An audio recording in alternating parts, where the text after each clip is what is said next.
Bonjour Sandrine Rousseau. Bonjour. Et bonne année. Merci. Merci d'avoir accepté l'invitation de BFM Politique, le rendez-vous d'actualité du week-end, en partenariat avec la Tribune Dimanche, avec une très belle une d'ailleurs cette semaine de la Tribune Dimanche, en hommage aux victimes de l'attentat de Charlie Hebdo il y a 10 ans.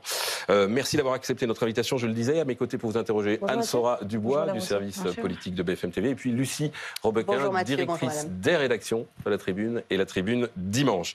Et puis bonjour à vous qui nous regardez. Alors je vous rappelle que vous pouvez poser vos questions à Sandrine Rousseau à l'aide du QR code qui va s'afficher sur votre écran. Vous le scannez avec votre téléphone, vous envoyez votre question et nous la poserons à Sandrine Rousseau. Alors on va parler des premiers pas du gouvernement Bayrou, de cette censure qu'une partie de la gauche promet déjà de déposer et de voter après la déclaration de politique générale de François Bayrou dans une dizaine de jours. On va parler d'écologie, on va parler de budget. Mais d'abord quelques questions d'actualité avec évidemment la situation à Mayotte. Depuis 15 jours, Sandrine Rousseau, les Mahorais ont vu défiler les membres du gouvernement, le Premier ministre. Aujourd'hui, c'est le tour de Marine Le Pen, première responsable de l'opposition à s'y rendre. On n'a vu aucun leader de gauche pour l'instant. Pourquoi ? Parce que déjà, les vols commerciaux ne font que reprendre. Il faut savoir que quand on va sur Mayotte, on a besoin d'avoir les services de la préfecture quand on est des élus nationaux qui sont mobilisés. Moi, je pense que les services de la préfecture à Mayotte ont mieux à faire que de nous voir défiler comme des perles sur un collier. Et qu'en l'occurrence, il faut y aller quand nous avons véritablement une action à mener. J'ai discuté hier avec Aurélie Trouvé, qui est la présidente de la commission des finances économiques à l'Assemblée nationale. La députée insoumise. Et il se prépare actuellement une délégation de députés qui ont véritablement la capacité à influencer le texte de loi pour voir ce qui serait le mieux adapté au peuple et aux habitants de Mayotte actuellement. Donc voilà. Plutôt que de la politique spectacle, plutôt que de la politique spectacle, faisons véritablement de la politique qui change la vie des gens, et particulièrement à Mayotte où il y en a besoin. Pour vous, en y allant, Marine Le Pen fait de la récupération politique? Elle fait du spectacle politique, elle pérore, voilà, elle va pérorer à Mayotte, elle va dire qu'elle avait raison, dès qu'il y a un peu de sujet d'immigration, elle y va. Voilà, moi je pense que là, par respect pour les gens qui sont là-bas, qui n'ont pas d'eau, qui pour la plupart n'ont pas d'électricité encore, Estelle Youssoufa, qui mène un combat tout à fait louable et courageux, le dit très bien. Il y a des maladies qui commencent à émerger, il y a du pillage, il y a des problèmes d'insécurité. Vraiment, je pense que mobiliser les services de l'État pour ça, c'est indécent. Il y a une forme d'indécence. Manuel Valls dit aujourd'hui, le ministre des Outre-mer, que les deux fléaux de Mayotte sont l'immigration et l'insécurité. Vous êtes d'accord ? Les deux fléaux de Mayotte, c'est la misère et l'impensé des services publics et de l'État là-bas. C'est-à-dire que pourquoi un ouragan comme celui qu'a connu Mayotte fait autant de dégâts ? Parce que c'est un territoire d'une pauvreté extrême. Donc avant de parler d'immigration, parlons d'abord de la condition des gens, parlons de leur sécurité, parlons de leur santé, parlons de l'accès à l'école, parlons de tout cela. Et alors, on verra, parce qu'il y a quand même un impensé qui est que quelle est la coopération avec le reste, avec les Comores, puisque Mayotte est une des îles qui s'est séparée des Comores. C'est le 101e département français, il faut le rappeler. Absolument, absolument, mais et dans la mesure où les personnes qui arrivent par bateau sont les personnes qui arrivent des Comores, il y a quand même quelque chose de l'ordre de la coopération économique et du développement des Comores à penser, parce que vous pouvez mettre tous les discours sécuritaires que vous voulez, vous pouvez mettre tous les policiers que vous voulez, tant qu'il y aura un décalage de richesse ou de services publics ou d'accès à la santé aussi important entre des îles qui sont éloignées de quelques kilomètres, eh bien vous n'arrêterez rien du tout. Donc là, il faut changer radicalement de vision de la place de Mayotte sur sa zone géographique, sans pour autant contester le fait qu'elle soit française, même si il y a aussi un sujet colonial à penser. Mais pour autant, les idées de Marine Le Pen ont l'air d'y prospérer. Elle est arrivée en tête à Mayotte pour la présidentielle. Elle est une députée. Quelle conclusion vous en tirez ? Mais j'en tire la conclusion que la misère génère le Rassemblement national, enfin ça partout, tout le temps. Et dès que les gens se sentent isolés, dès que les gens se sentent oubliés des politiques publiques, dès que les gens ont l'impression d'être des sous-citoyens, d'être éloignés de toute politique publique et des discours publics, eh bien oui, c'est un terreau fertile pour le Rassemblement national. Et Mayotte est l'exemple type de cela. Mais moi, je me souviens de la crise de l'eau à Mayotte, qu'on a vite oubliée. Mais c'est pendant plusieurs mois, les habitants de Mayotte, les Mahorais, n'ont pas eu accès à de l'eau potable. Ils étaient ravitaillés par des camions où ils devaient acheter des bouteilles d'eau qui, pour certaines, allaient jusqu'à 4 pour les petites, 7 euros pour les grandes bouteilles. Donc ça, moi, je n'ai pas entendu le RN se mobiliser sur cette crise de l'eau, par exemple. Et nous nous sommes mobilisés pour essayer d'obtenir la mobilisation, en l'occurrence, du gouvernement qui était celui de Gabriel Attal, de mémoire à ce Ça a l'air de se généraliser sur le territoire. Je vous donne le dernier baromètre des palmarès des personnalités préférées des Français IFOP pour le JDD. Les 4 premiers sont Marine Le Pen, Jordan Bardella. Les 4 premières personnalités politiques. 4 premières personnalités politiques préférées des Français. Marine Le Pen, Jordan Bardella, Philippe de Villiers, Renaud Retailleau. La France est à droite. Eh bien, toutes les enquêtes sociologiques disent l'inverse. Vraiment. Et je pense qu'un des sujets, c'est de sortir des sondages pour aller sur les enquêtes sociologiques de que sont ces Français. Et les Français... Les scores dans les urnes et le nombre de voix... oui, mais si on regarde les enquêtes sociologiques, véritablement, de quoi parlent ces enquêtes sociologiques quand elles ont des méthodologies qui sont internationales, qui sont faites de la même manière année après année? Eh bien, elles montrent que le racisme diminue en France. Alors, pas suffisamment vite, évidemment, mais quand même qu'il diminue, que le sexisme diminue. Pas suffisamment vite, et je suis bien placée pour vous le dire, mais qu'il diminue, que les Français sont attachés aux services publics, que les Français sont attachés à notre système social. Et en fait, c'est la destruction de tout ce qui fait la France qui jette dans les bras du Rassemblement national une partie des Français et Françaises. Quand on va pas bien, il y a cette facilité de se trouver un ennemi facile. Moi, je dis, la France, ça n'est pas cela. Ça n'est vraiment pas cela. Et même encore aujourd'hui, malgré les scores électoraux, la France, ça n'est pas cela. Retour sur Mayotte, où il y a une loi spéciale qui arrivera bientôt devant les députés, présentée au Conseil des ministres ce mercredi. Loi spéciale donc pour Mayotte. Est-ce que vous la voterez? Mais ça dépend de ce qu'il y a dedans. Alors, je vous pose la question précisément parce qu'elle prévoit un certain nombre de dérogations, de facilités en termes d'urbanisme, d'environnement. Ça vous inquiète? Alors, il y a des dérogations sur l'environnement, il y a la zone franche économique, mais j'ai quand même le sentiment qu'on tape un peu à côté de la cible. Ce dont a besoin Mayotte, c'est d'une véritable politique du logement. Ce dont a besoin Mayotte, c'est véritablement d'une politique de l'eau, d'accès aux ressources, d'accès à la santé aussi, parce que les services de santé sont absolument débordés, de développement qui ne soit pas juste des zones franches d'entreprises qui vont faire de l'optimisation fiscale, mais qui a un véritable projet de développement, notamment en lien avec les Comores. Bon, vous ne pourrez pas la voter. Mais je ne sais pas quelle est la loi encore, donc je ne vais pas vous dire je la vote ou je la vote pas avant de voir le texte. Permettez quand même que je lise le texte. Pour l'instant, les annonces qui sont faites me semblent taper à côté de la cible. C'est encore une fois la poursuite d'une espèce d'horizon de productivisme un peu comme ça aléatoire. Alors il s'agit surtout de reconstruire l'île. Il y a un plan logement prévu dans la... Pour éviter... non, pour l'instant, il n'y a rien d'annoncé. Non, mais pour l'instant, il n'y a rien d'annoncé. Il y a une intention affichée d'éviter les bidonvilles et de reconstruire... Non, mais éviter les bidonvilles, ça n'est pas faire une politique de logement. J'entends bien. Donc là, par exemple, les besoins, alors qu'il y a 90% des toits de Mayotte qui sont endommagés, le besoin, c'est de faire une politique de logement. Est-ce que c'est annoncé? Ça n'est même pas encore annoncé par le Premier ministre. Enfin, voilà, moi, je veux bien vous dire je vais voter ou je ne vais pas voter. Je veux voir le texte. Et je dis au Premier ministre, n'oubliez pas l'essentiel. N'oubliez pas l'essentiel. Très bien. Alors, dans l'actualité également, la colère des agriculteurs qui rebondit une nouvelle fois, un an après, j'ai envie de dire. La coordination rurale, deuxième syndicat agricole, appelle à manifester dès cet après-midi à Paris, en région. Ce qu'on veut, ce sont des mesures qui nous permettent de continuer à travailler sans que ça nous coûte plus cher, dit la présidente du syndicat. Est-ce que vous êtes d'accord avec cette colère? Est-ce que vous comprenez cette colère? Est-ce que vous êtes d'accord avec cette revendication? La colère agricole, elle a quelque chose de tout à fait compréhensible, puisque si on regarde les chiffres, ils sont très inquiétants. Il y a une trentaine de fermes qui ferment, d'exploitation agricole qui ferment chaque jour. Il y a 200 000, le taux d'endettement moyen des agriculteurs est de 200 000 euros. Il y a un suicide tous les 2 jours. Évidemment, c'est évident qu'il y a une crise de l'agriculture. Est-ce que la réponse de la crise agricole, c'est de diminuer les pesticides, ça permettait que j'émette un doute là-dessus. Voilà. Dans le détail, on sait que les agriculteurs réclament, comme vous le dites, de maintenir les pesticides. Ils souhaitent que les prix du gazole soient maintenus pour les tracteurs. Ils demandent une simplification des mesures administratives. Est-ce que ce sont des revendications qui vous semblent légitimes ?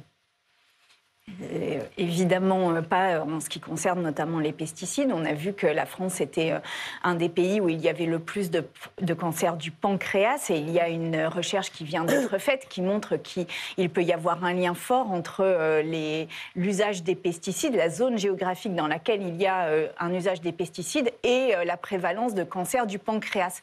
Le cancer du pancréas, c'est un des cancers qui se soigne le moins. C'est un des cancers qui est le plus dangereux, où la mortalité est la plus grande. Donc, évidemment, je ne vais pas soutenir le fait qu'on utilise davantage de pesticides. Je rappelle aussi que la France est le 3e pays d'Europe en matière d'utilisation de pesticides et d'autorisation de pesticides. Qu'il y a des contrôles, parce que j'ai beaucoup entendu l'histoire des contrôles par l'Office français de la biodiversité. Il y a un contrôle en moyenne tous les 136 ans sur une exploitation. Donc, ça n'est pas vrai que c'est ça le sujet. Le sujet de la condition agricole, c'est le revenu des agriculteurs, c'est la dette agricole, et c'est la concurrence internationale et le fait que les produits alimentaires sont considérés comme des biens d'échange internationaux. La ministre de l'Agriculture, Annie Genevard, a néanmoins dit que si les pesticides étaient autorisés à l'échelle européenne, ils devaient l'être aussi à l'échelle de la France. Est-ce que finalement ce n'est pas un jugement de bon sens ? Est-ce que vous pensez vraiment qu'elle est à côté de la plaque ? La France est parmi les pays d'Europe, si ce n'est le pays d'Europe qui autorise le plus de pesticides. Donc il n'y a pas de sujet. Il n'y a pas de sujet. Ça suffit, en fait, cette politique. C'est pas ce que disent les agriculteurs qui se plaignent de normes qui ne sont pas les mêmes. Donc, en gros, on fait mieux que nos voisins européens. La France est le champion des cancers du pancréas. Oui. Voilà. Donc, à un moment, qu'est-ce qu'on préfère, en fait ? Qu'est-ce qu'on préfère ? Les agriculteurs sans revenus, c'est pas une solution non plus. C'est le problème, c'est ce qu'ils soulèvent. Ils disent on est pris entre si on nous supprime les pesticides, comme on n'a pas d'équivalent. Aujourd'hui, comme la recherche n'est pas allée assez vite, on n'a pas d'équivalent et donc... Non, mais la question, c'est le prix de vente. C'est le prix de vente des produits. Nous avions proposé une loi... Sans pesticides, il y a des cultures qui ne survivent pas aujourd'hui. La production, aujourd'hui, en fait, quand on parle du monde agricole, d'ailleurs, on le présente d'une manière... monolithique, alors qu'en fait, il y a des situations qui sont très différentes. Entre les grands céréaliers, souvent défendus par la FNSEA, dont le seul but est d'exporter le plus possible leurs céréales et donc d'avoir le moins de contraintes écologiques possibles pour être alignés avec les pays d'Amérique du Sud, avec les plus grands producteurs mondiaux de céréales, et les petits viticulteurs ou les petits éleveurs qui, eux, ont des problématiques qui sont tout à fait différentes. C'est deux mondes vraiment séparés. Donc moi, ce que je voudrais dire, c'est que là, j'ai entendu la FNSEA s'opposer aux accords avec les pays du Mercosur. Très bien. Mais enfin, il va falloir quand même qu'ils sortent de leur ambiguïté là-dessus. Est-ce qu'on veut une agriculture qui nourrisse correctement les Français et qui préserve l'environnement en France, ou est-ce qu'on veut que l'agriculture française soit un produit d'exportation sur les marchés mondiaux ? Dans ces cas-là, ce sont deux stratégies différentes. Moi, la stratégie que je porte et que nous portons les écologistes, c'est de dire que l'agriculture française doit permettre de nourrir correctement et d'entretenir le patrimoine français de ruralité. Le Premier ministre a prévu de voir les syndicats agricoles le 13 janvier et prononcera son discours de politique générale le lendemain. Ça arrive finalement assez tard. Est-ce que vous pensez qu'il doit les recevoir avant ? Je pense qu'on doit les recevoir très vite et on doit les entendre très vite. Quand je parle d'un suicide tous les 2 jours, on ne peut pas accepter ça. On ne peut pas continuer comme ça. Il y a des agriculteurs qui sont véritablement pris à la gorge, mais pris à la gorge. Moi, j'ai le souvenir de ce moment très tendu quand nous étions allés avec Marine Tondelier dans le sud de la France où il y avait eu des insultes sexistes sur lesquelles il y a eu des suites judiciaires. Mais je me souviens d'avoir discuté avec eux. Ils étaient exsangues. Vraiment, ils n'arrivaient pas à vivre de leur activité. Je suis allée au Salon de l'agriculture l'année dernière. J'ai passé 1 heure avec la coordination rurale. Ce qu'ils me décrivaient, ce qu'ils m'ont dit de leur situation était une situation de survie, pas de vie. Ça, oui, c'est une priorité politique, mais pas au détriment de la nature et de la santé, pas au détriment de la biodiversité. On sait aussi qu'il y a des élections qui vont avoir lieu parmi les syndicats agricoles ce mois-ci. Cela peut pousser certains syndicats à faire de la surenchère sociale. Est-ce que vous pensez que cette colère agricole est aussi en partie instrumentalisée ? Ah non, je dirais pas ça. Surtout que vraiment là, quand je rappelle les chiffres, c'est pas possible. On peut pas se satisfaire du fait qu'il y ait 35 exploitations agricoles qui ferment par jour. On peut pas. On ne peut pas continuer comme ça. Mais par contre, on ne peut pas non plus continuer dans une concentration. On ne peut pas continuer dans un productivisme de l'agriculture.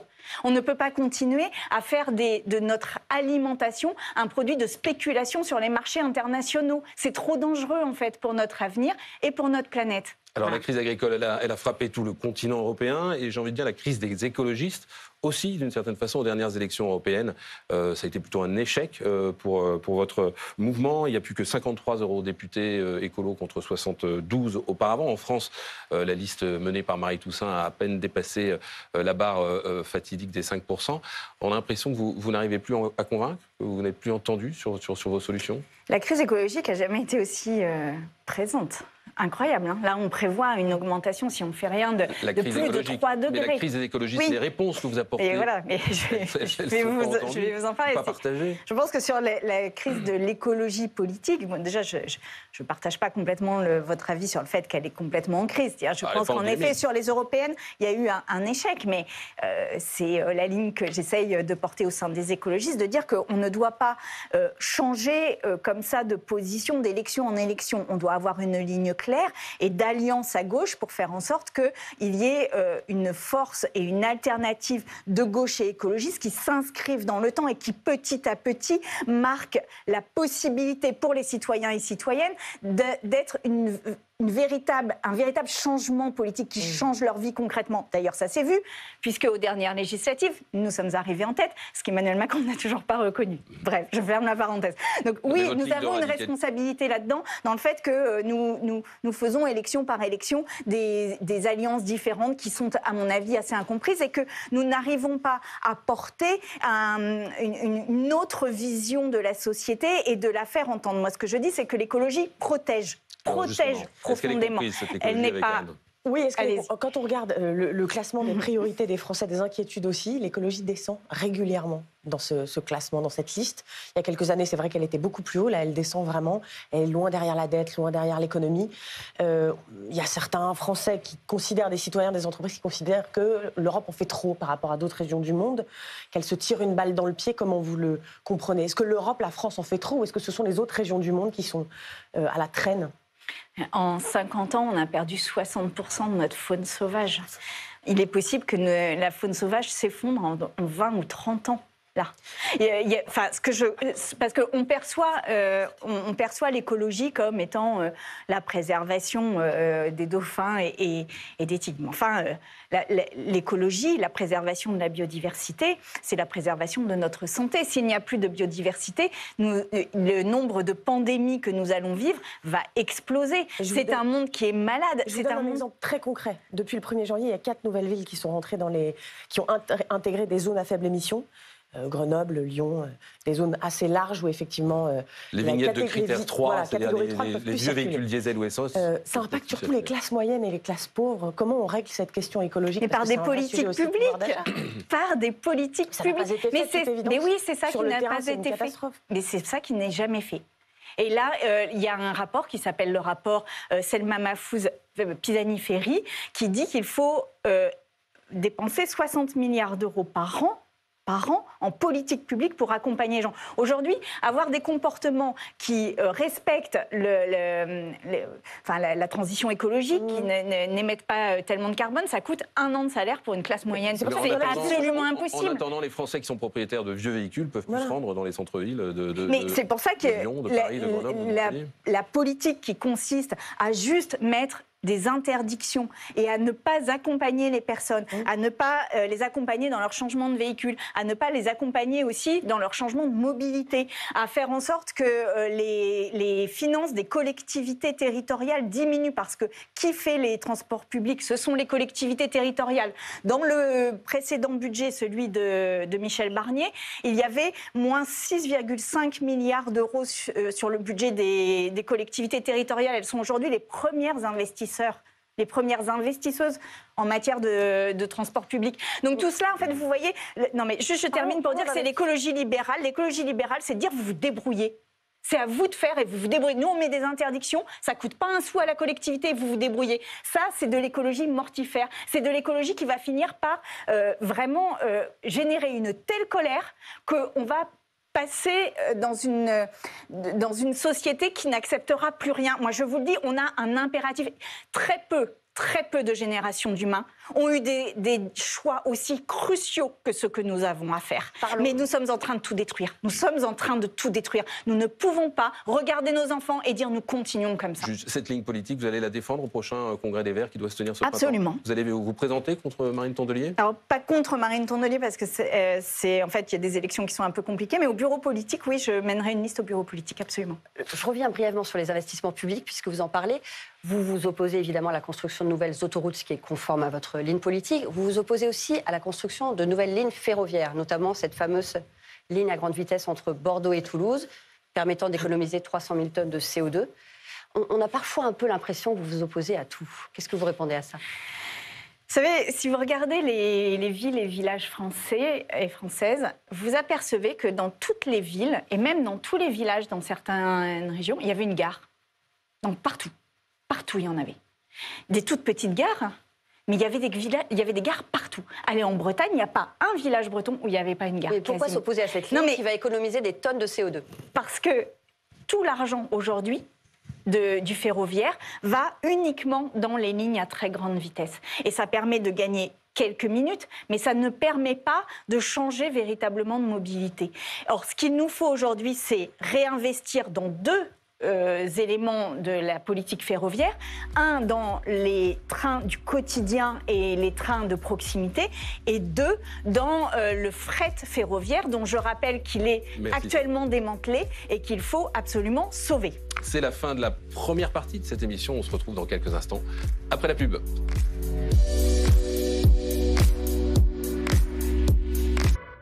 De retour sur le plateau de BFM Politique avec Sandrine Rousseau, députée écologiste de Paris.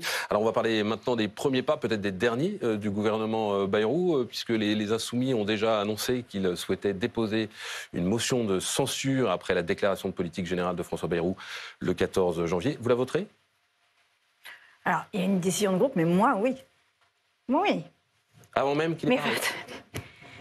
Enfin... Valls, Retailleau, Darmanin, Genevard, au nom de quoi je ne la voterai pas? C'est la continuation d'une politique. Je vais attendre de voir ce qu'il va nous dire. Mais enfin, on sait ce qu'il va nous dire. On le sait. C'est la continuation de ce qu'il y avait avant. Et en pire, même, j'ai envie de dire. Donc, pourquoi on ne censurerait pas? Même pas le bénéfice du doute. C'est pas du sectarisme un peu? Mais quel bénéfice du doute? Quel bénéfice du doute? Est-ce que Retailleau, à l'intérieur, il y a un bénéfice du doute? Est-ce qu'Annie Genevard, à l'agriculture, il y a le bénéfice du doute? Est-ce que Gérald Darmanin, à la justice, il y a le bénéfice du doute? Est-ce que Manuel Valls, sur les Outre-mer, alors qu'il y a un sujet énorme actuellement sur les Outre-mer. Ils n'ont rien fait encore.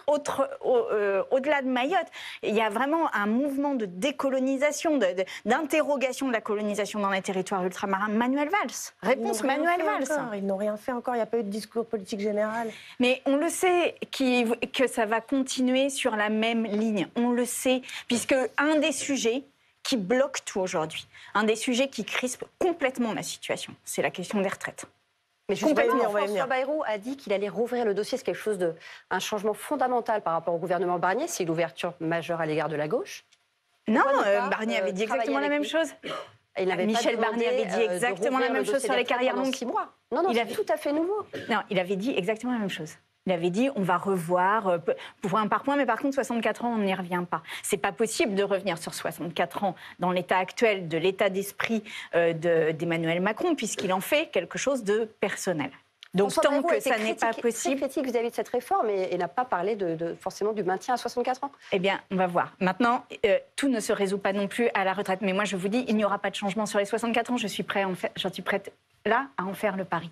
Mais surtout, derrière, nous sommes dans une situation d'une crise sociale. Je rappelle qu'il y a une personne sur 3 en France qui a froid. Là, actuellement, on vient d'avoir des températures en dessous de 0. Une personne sur 3 a froid chez elle. Qu'il y a une personne sur 3 en France qui ne mange pas tous les jours à sa faim en raison de problèmes économiques. On a une crise énorme, écologique, d'une ampleur, mais incroyable qui menace nos conditions de vie sur Terre. Non, c'est pas en faisant chuter les gouvernements, mais c'est en changeant de politique qu'on règle la question. Et donc la question qui va être posée à ce gouvernement, c'est êtes-vous capable de changer de politique? Êtes-vous capable de sortir de la croissance avant tout, avant les services publics, avant l'école, avant la santé, avant l'écologie? Êtes-vous capable de sortir de l'idée qu'il faille absolument mettre une contrainte et un couteau sous la gorge des gens qui ont le RSA pour qu'ils aillent travailler? Est-ce que vous ne pensez pas que les personnes qui sont au RSA, pour certaines ont 50, 55 ans et sont rejetées du marché du travail? Est-ce que vous ne pensez pas qu'une partie des personnes qui sont au RSA ont juste des problèmes soit de maladies physiques ou mentales, ont des problèmes d'addiction qui les empêchent en fait d'avoir un retour à l'emploi? Pourquoi leur mettre un conseiller France Travail et non pas des personnels soignants, des personnels accompagnants pour voir ce qui les empêche de retourner dans la vie active? Et en fait, tout cela, enfin moi je dis, j'ai vu qu'il y avait Rebsamen dans ce gouvernement, il y a Manuel Valls, mais c'est Rocard qui a fait le RMI. Et là, on revient sur la philosophie même du RMI, qui était de dire que personne en France ne doit avoir 0 €. C'était quand même, c'était beau de dire ça. C'était beau de dire ça, c'était fort de dire ça. Il y avait un revenu minimum d'insertion, il y avait un volet insertion et qui n'a pas été assez il n'y avait pas de conditions au RMI. C'est-à-dire qu'on le donnait, et oui, il y avait un volet insertion, mais d'abord, on s'assurait que les gens aient un tout petit peu pour vivre. Et ça, je voudrais dire quand même que quand on mobilise dans le débat politique, matin, midi et soir, les valeurs de la France, eh bien, les valeurs de la France, c'est profondément la solidarité. Nous sommes le seul pays à avoir opté pour ce système social de solidarité universelle.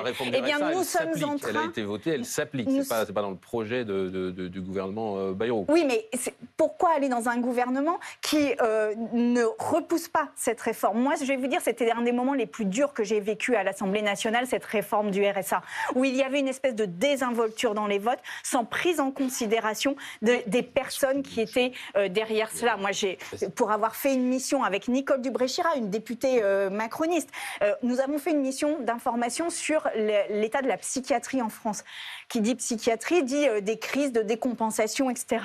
Qui dit aussi addiction. Eh bien, mais la psychiatrie aujourd'hui ne soigne plus. Elle ne soigne plus parce qu'elle n'en est plus capable. Il n'y a plus assez de personnel. Donc pourquoi aller chercher les gens avec comme ça la contrainte de leur dire vous n'aurez plus aucun argent, vous allez crever, parce que c'est ça, quand on n'a plus d'argent, on va crever, plutôt que de dire mettons en place un système d'accompagnement social et de soins à ces personnes. Vous ne croyez pas à l'apport possible quand même de personnalités de gauche? Parce que les noms que vous avez cités, Juliette Méadel, Manuel Valls, Éric Lombard, qui a été même soutenu par certains insoumis dans la course à Matignon comme candidat potentiel, François Rebsamen, ils ont travaillé dans des gouvernements de gauche, avec des écologistes aussi. Vous imaginez pas qu'ils puissent apporter quelque chose à ce gouvernement? Ou est-ce que vous êtes d'accord avec Manuel Valls qui dit qu'aujourd'hui en France, il y a 2 gauches irréconciliables? Non, je ne pense pas qu'il y a 2 gauches irréconciliables, je pense qu'il n'y a qu'une seule gauche.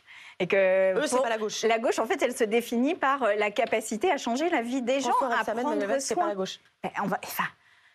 La seule gauche, c'est la radicalité. Dans l'idée qu'on va... Là, le gouvernement, encore une fois, nous n'avons pas le budget, nous n'avons pas eu le document budgétaire. Mais dans ce qui ressort dans la presse, puisque je suis... comme tout le monde, c'est-à-dire je lis la presse pour essayer d'avoir un peu des informations.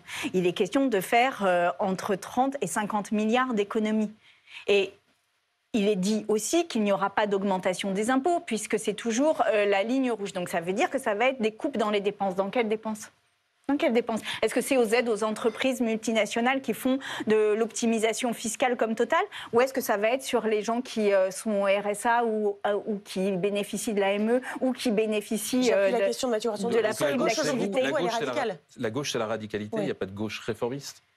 Il n'y a plus de gauche réformiste. Enfin, aujourd'hui, la réforme, c'est de changer radicalement de politique. Oui. Aujourd'hui, en rapport avec le capitalisme, par exemple. Enfin, je rappelle qu'Emmanuel Macron, qui nous vend l'économie du matin au soir. Emmanuel Macron n'a jamais, il n'y a pas de président qui ont autant augmenté la dette publique que lui. Emmanuel Macron, qui nous vend le libéralisme du matin au soir, a un déficit qui est de plus de 5%. Nous avions voté dans l'Assemblée nationale des budgets qui étaient équilibrés, c'est-à-dire que nous mettions en face de nos nouvelles dépenses de nouvelles recettes.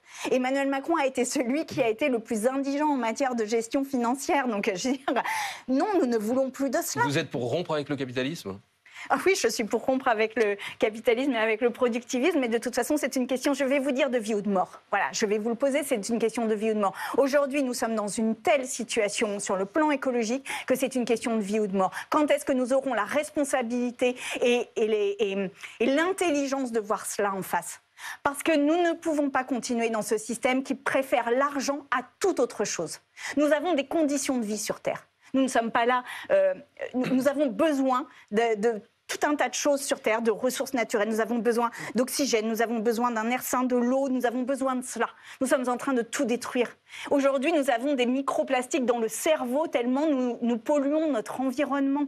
Mais à quel moment ? Nous sommes l'espèce la plus idiote de ce point de vue-là. Aucune espèce ne compromet, comme nous le faisons actuellement, nos conditions de vie sur Terre. Nous avons une responsabilité, mais d'une ampleur inédite. Moi, je veux pouvoir regarder mes enfants, je veux pouvoir regarder nos enfants, et je veux pouvoir leur dire, nous faisons ce que nous avons à faire. Nous prenons notre responsabilité. Nous sommes conscients du problème qui est face à nous, et nous sommes en capacité d'agir. Et oui, nous allons renoncer à des consommations pour pouvoir vous préserver un avenir. Mais bon sang, qu'est-ce que ça ferait du bien d'avoir des discours comme ça à l'Assemblée nationale ? Je peux vous dire, j'en entends pas beaucoup. Alors Emmanuel Macron a annoncé lors de ses vœux qu'il demanderait aux Français cette année de trancher certains sujets déterminants pour préparer l'avenir.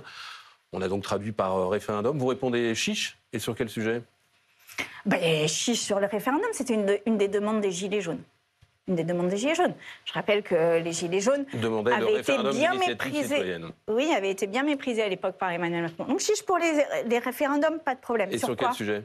Sur les retraites, puisque ça décrispe tout. Juste sur l'âge, moi j'entends que quelle est la question à poser justement ? Et on sent là qu'il y a plusieurs écoles au sein de la gauche. LFI réclame le retour de la retraite à 60 ans, le Parti socialiste à 62 ans. Quelle est votre ligne ? Mais déjà, posons la question de êtes-vous quelle est la question pour ou contre la réforme de départ 2023. De 2023, de départ à la retraite à 64 ans pour tout le monde, juste ça déjà. De l'abroger. Mais on sait abrogeons on sait que les Français, évidemment, ne souhaitent pas travailler plus longtemps. On sait aussi que le régime est en déficit et qu'il faut travailler plus longtemps pour préserver nos comptes sociaux. Est-ce qu'on peut vraiment soumettre cette question à l'avis des Français ?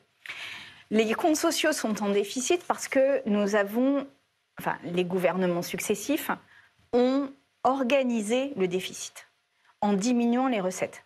Il y a eu 19,5 milliards de recettes disparues sur la retraite par des exonérations de cotisations. Si on reprend toutes les exonérations qui sont sur les bas salaires, on atteint 70 milliards de recettes supplémentaires. Alors on va pas enlever toutes les exonérations, mais enfin, reconnaissez quand même qu'à force de baisser les recettes, la seule réponse qu'il y a en face, c'est travailler plus. Moi, j'ai auditionné le président du corps, puisque j'étais donc du Conseil d'orientation des retraites, puisque j'étais rapporteur du budget sur les retraites. Je lui ai posé cette question simple. Avez-vous envisagé d'augmenter les recettes ? Réponse non.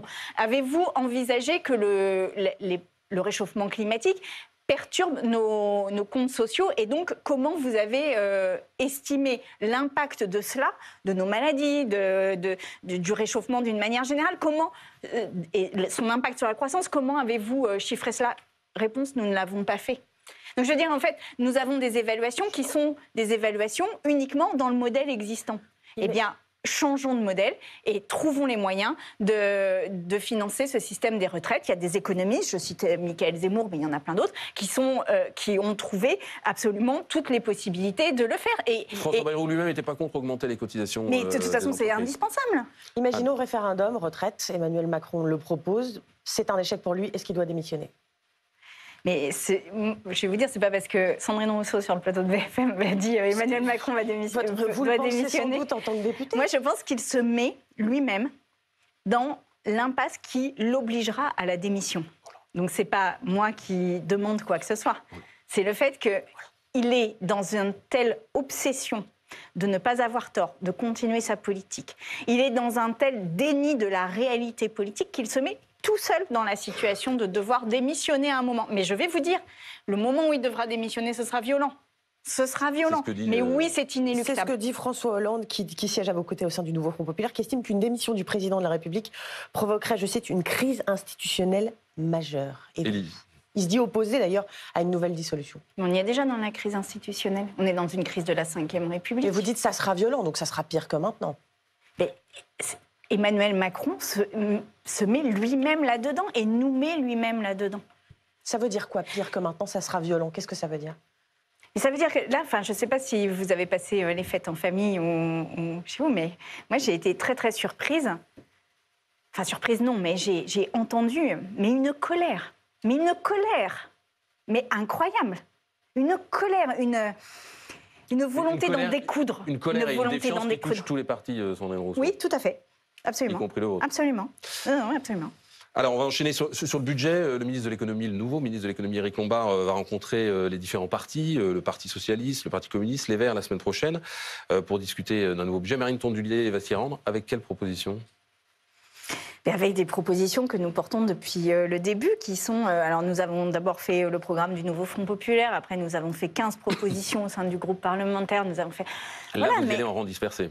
Mais à la fin, oui, non, mais à la fin, de toute façon, il n'y en a aucune qui n'a grâce aux yeux du gouvernement.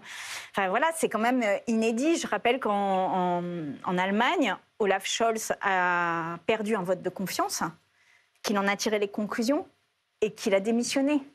Et qu'il reconvoque des élections anticipées. Emmanuel Macron a fait la dissolution pour conforter son camp. Son camp s'est effondré dans cette dissolution. Il faut une prochaine dissolution l'été prochain ? Il n'en tire aucune conclusion. Non, il faut qu'il entende ce qui s'est passé dans ces... Lucie. Vous avez rejeté ces élections. C'est-à-dire que le nouveau Front populaire est arrivé en tête. Voilà, je le redis parce que je sais que ça saoule tout le monde, mais enfin, à un moment donné, nous sommes arrivés en tête. Et ça s'appelle la démocratie. Et la démocratie, comme disait Winston Churchill, c'est le pire des systèmes, à l'exclusion de tous les autres. Vous avez rejeté le budget 2025, ce qui fait qu'il n'y aura par exemple pas de taxation sur les très hauts revenus. C'est plusieurs milliards de perdus pour l'État. On a du mal à comprendre, ça ne peut pas être rétroactif, hein, donc c'est une mesure qui n'aura pas lieu. Donc finalement, les hauts revenus peuvent vous dire merci. Mais nous, on avait voté les recettes dans le PLF. Il y avait beaucoup de quand il est passé dans ce budget, ce que non, mais on vous l'avait voté. Et néanmoins, vous avez rejeté ce budget. Alors, on avait voté les volets recettes du budget dans l'Assemblée nationale. Après, il est parti au Sénat, puisqu'il n'y avait pas assez de temps, etc. Oui. Voilà. Oui. Et, nous sommes revenus en commission mixte paritaire. Dans cette commission mixte paritaire, nous avons revu un budget qui était finalement pire que celui qui nous avait été présenté en première lecture, puisqu'il y avait encore plus de dépenses, encore moins de recettes pour les financer. Baisse de dépenses. Ben oui. Et donc, on a été responsable en Je vais vous réalité. poser une question précise, elle est posée par Florent, qui nous regarde et qui vous dit, Madame Rousseau a déclaré vouloir prendre l'argent des épargnants français pour combler la dette. Comment compte-t-elle s'y prendre ? Alors, je n'ai jamais dit ça, Florian, et il serait quand même bien que ça soit un jour entendu, puisque je m'en suis expliqué sur plusieurs plateaux. Mais vous savez que quand vous mettez votre argent à la banque ne garde pas votre argent dans un coffre-fort. Elle utilise cet argent pour le placer quelque part. Donc, elle le place dans des actions, elle le place dans des obligations, et souvent, d'ailleurs, elle le place dans des entreprises qui sont très émettrices de carbone. Donc, ce que je proposais, c'était que l'argent des Français qui est placé en banque, soit utilisé en partie en soutien à la dette. Mais ça n'est pas prendre votre épargne. Vous garderez l'intégralité de votre épargne. C'est juste que l'argent des Français puisse servir à la souveraineté économique de la France. C'est quand même pas une mesure, permettez-moi de le poser ainsi, ni très révolutionnaire, ni très déstabilisante pour le pays. Au contraire, je rappelle que le Japon a une dette publique qui est bien plus importante que celle de la France, qui est autour de 200% du PIB japonais, et qu'ils peuvent l'avoir parce que l'épargne des Japonais sert la dette japonaise. Donc voilà, soyons un tout petit peu raisonnables sur la manière de faire et ne nous mettons pas dans la main de fonds d'investissement étrangers.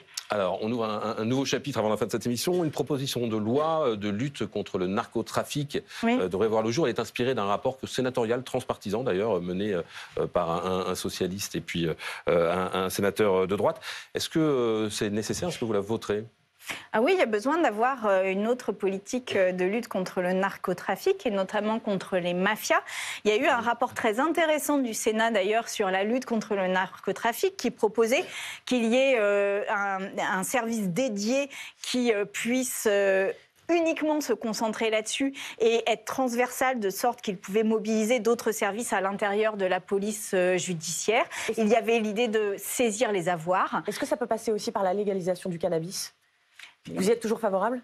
Alors, la dépénalisation de la consommation de cannabis.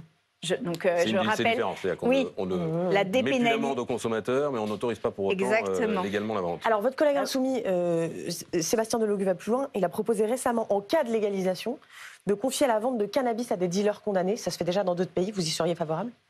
Et ça, c'est un sujet que l'on doit aborder de manière très sereine. C'est-à-dire, si on enlève une partie du trafic de drogue à l'économie informelle, à l'économie interdite, eh bien, que vont faire les gens qui n'ont plus ces ressources? Eh bien, pour une partie, ils vont essayer d'aller chercher des trafics encore pires. Donc, la question doit se poser de savoir si on légalise, mais pour l'instant, on n'en est pas là, mais déjà dépénalisons et puis voyons pour la légalisation éventuellement dans un second temps. Mais si on légalise, alors comment on fait ? Et comment on fait pour que ça n'ait pas des effets qui soient pires que le mal? Et je pense que nous devons regarder ça, non pas avec idéologie, mais avec pragmatisme. Les deux questions d'actualité pour finir. Une sur Mazan. Le procès Mazan, 17 accusés ont fait appel. Il y a malgré tout des vidéos, on l'a vu en cours de ce procès, qui montrent leur viol. Qu'est-ce que ça vous évoque, cet appel de 17 accusés? Déjà, encore une fois et 1000 fois, et s'il faut le faire 10 000 fois, je le ferai 10 000 fois, saluer le courage de Gisèle Pelicot et dire à quel point le viol est le résultat d'un déni. Parce que ce qui m'a frappé dans la défense, ce qui m'a frappé dans la défense de ces hommes, c'est qu'aucun n'a reconnu que c'était des viols. Ou je crois qu'il y en a un qui l'a fait, mais un seul, oui, c'est ça. Qui a prononcé le mot. Ouais. Aucun n'a reconnu que c'était des viols, alors que toutes les vidéos montrent, alors moi je ne les ai pas vues puisqu'elles étaient dans la salle d'audience, mais montrent à quel point Gisèle Pelicot était absolument inerte, inconsciente au moment des faits. Et ça dit quelque chose de l'état de la société française, qui est de dire que finalement, le consentement, on peut s'en passer, que c'est pas si grave, qu'une femme, elle est toujours consentante, que oui, mais évidemment qu'elle était consentante, on n'avait quand même pas à le vérifier. Eh bien, je pense que ce procès va faire avancer les choses et va permettre de dire que s'il n'y a pas un oui franc et massif, s'il n'y a pas plein de gestes qui justifient et qui encouragent le oui, alors ça n'est pas un consentement et que le viol est quelque chose de banal, la banalité du viol. Merci Sandrine Rousseau d'avoir été notre invitée dans BFM Politique. Merci Anne et Lucie de m'avoir accompagné. Merci à toutes les équipes qui en coulisses ont préparé cette émission. Et puis merci surtout à vous de l'avoir regardée.